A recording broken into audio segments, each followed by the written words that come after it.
Hello, my name is Cara Edwin. I'm a counsellor working from my clinic Magic Hands Calm Minds in Colford in the Forest of Dean.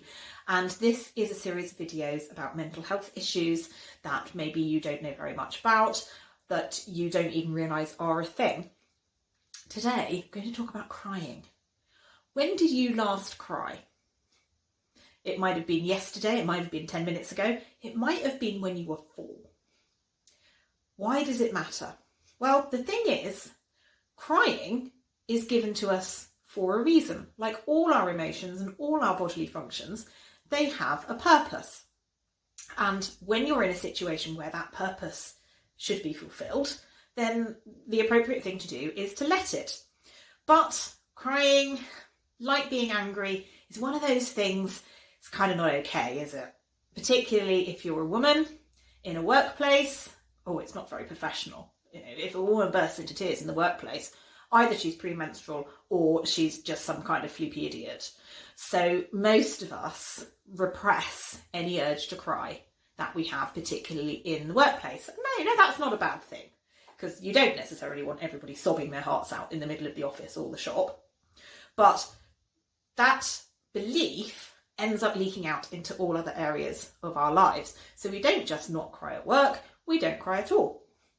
And again, this is perhaps slightly more stereotypical now than it used to be. Boys don't cry. Big boys don't cry. So men often feel that if they cry, it's because they're weak and pathetic. Nobody wants to feel like that. So they don't do it. Quite often when we're small as well, if we start to cry, our parents will try and stop us. That might be from a place of love, because nobody likes to see somebody they care about crying. Or it might be from frustration, depending on the circumstances.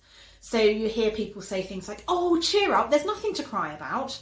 Or conversely, stop crying or I'll give you something to cry about.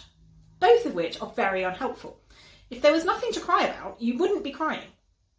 So that's belittling. It's not true. And it's unhelpful, because what it tells us as small children is crying is not okay. Stop immediately. So we don't cry. And as we get older, circumstances arise where we should cry because we're upset, we're angry, we're frightened, and we don't. We swallow it. We repress that feeling. Oh, I mustn't cry. I see this in clinic all the time. Clients come in and they're talking about really upsetting things, and their eyes will fill with tears, and they'll do this, and they'll sniff, and that's okay, it's gone. Why don't you sob your little heart out? Because what you're telling me about is heartrending. I would cry. So please do cry. It's very, very healthy. As I said at the beginning, we are given the ability to cry for a reason. I heard this described in a way that I really liked not that long ago. If you cut yourself, you will bleed, as you know. One of the reasons that you bleed is because it washes any foreign bodies out of the wound as the blood comes out. So your body will allow you to bleed for a short period of time, and then it forms a scab and stops it. Crying is like that, but for your soul. So when your soul is wounded, crying lets that out. It gets rid of all that horribleness that's in there and cleans you. So that's what crying is for. It's there as a release. Now, if you have never been allowed to cry properly, you may not know that you will stop. So you'll start crying. You might cry for hours, and you might sob heartrendingly to the point where you can't breathe, but it will pass. People who've always swallowed their tears and repressed the urge to cry sometimes fear that if they start crying, they will never stop. And I've had clients say that to me. If I start crying, I'll never stop. Well, you will. It might take you a little while, but you will stop crying, because that's what crying does. It gets the emotion out that's prompting you to cry. So a bit like emptying a bucket. You know, when the bucket is empty, you can't empty it anymore. And that's what crying is for. It's emptying that emotional bucket. So if you are a person who doesn't cry, please let yourself. And I know it's difficult, because I used to be a person who doesn't cry. I remember thinking that if I cried, people would know I was upset. And that was more about my self-esteem. I didn't want people to think they'd got to me or that I was upset by something that they might consider to be trivial.